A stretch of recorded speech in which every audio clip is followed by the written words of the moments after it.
اتجوزت شبه اي واحده بتتجوز، وحصل اللي حصل وكده وما نزلش حاجه. فلقيت جوزي مقلق، فقلت له لو مقلق من حاجه يا محمد خد لي كشف وكده، بس يكون عند دكتوره.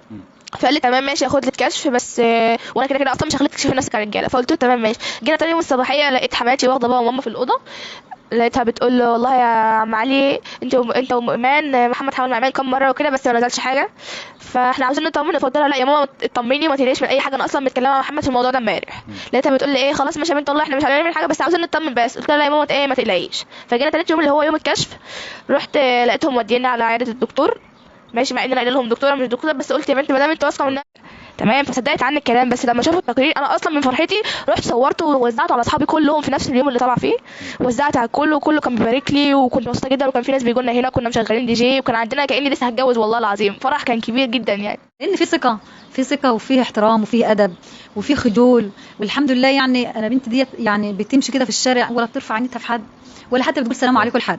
الحمد لله الاول والله العظيم. يعني كذا واحده تقول لي مش بنتك اللي معديه من شويه، اقول لها تقول ما بتقولش لحد سلام عليكم، اقول لها هي كده في نفسها، هي في نفسها كده طول عمرها.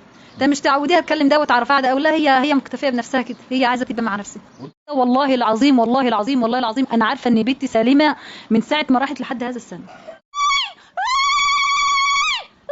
وزي ما حضراتكم شفتوا الفيديو، واللي مش فاهم القصة ان دي عروسة اتجوزت هما يومين اتنين بس، وبعد ما اتجوزت طبعا زي اي عروسة ممكن اي عريس وعروسة ربنا ما وفقهمش يوم الدخلة. وطبعا العريس اتهمها في شرفها وقال ان هي مش بنت، وطبعا هي كانت واثقة من نفسها جدا واهلها واثقين فيها، وقالوا نروح نكشف الطب الشرعي ونشوف فيه ايه بالظبط، هل هي فعلا بنت ولا لا. فراحوا لدكتور طبعا ما عندوش ضمير ولا عنده اي انسانية، كشف اي كشف كده وخلاص وقال لهم لا دي مش بنت، وده اللي حصل. وطبعا قالوا لا نروح لدكتور تاني ونشوف. اهلها اللي قالوا كده العريس رفض واهله رفضوا. ومن الواضح ان هم متفقين مع بعض، الله اعلم بالنوايا. ولكن اللي حصل ان هي اهلها اخدوها وراحوا كشفوا عند كذا دكتور لحد ما طلعوا تقرير من المحكمة حكمت ان هي فعلا طلعت اثبتت عذريتها ان هي بنت. والكلام ده بعد 6 شهور، لان طبعا الحاجات دي بتاخد وقت على ما تروح في المحاكم او الكلام ده طبعا زي ما انتم حضراتكم عارفين. وطبعا والحمد لله اثبتت براءتها وبقت ان هي طبعا شريفة ومفيش اي حاجة. وده اللي بيحصل كتير، دي مش اول مرة تحصل الحكاية دي.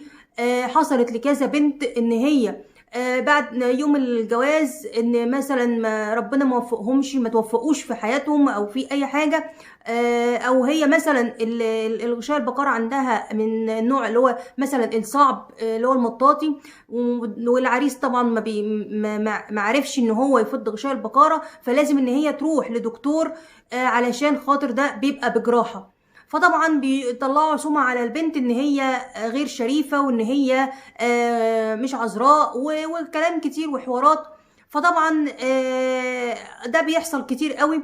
فالمفروض يا جماعة بعد اذنكم هم عملوا الكشف الطبي، انتوا مش عيب ولا غلط ولا حرام ان انتوا تروحوا تكشفوا وعلشان خاطر ما تقعوش في نفس الواقعة دي تاني، لان بجد اللي بيحصل ده كتير قوي بيحصل. يعني ذنبها ايه؟ عروسه ما فرحتش، اتحسبت عليها جوازه ان هي اتجوزت، ومسافه ما اتجوزت في ايه اتجوزت وفي ايه اتطلقت. فطبعا ده اكبر غلط.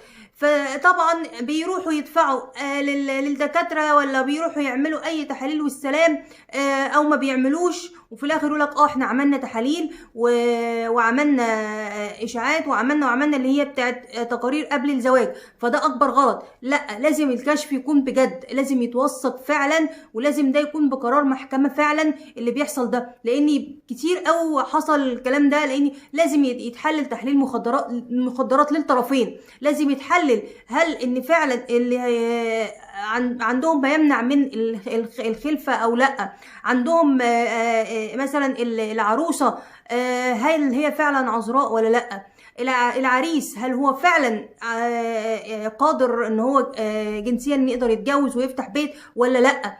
كل دي المفروض تبقى تتكشف، يعني يكشفوا ويعملوا تحاليل وفحوصات قبل الزواج، علشان ما يقعش نفس اللي حصل ده ويحصل بعد كده طلاق، وفي الاخر بتتحسب عليهم جوازات وخلاص.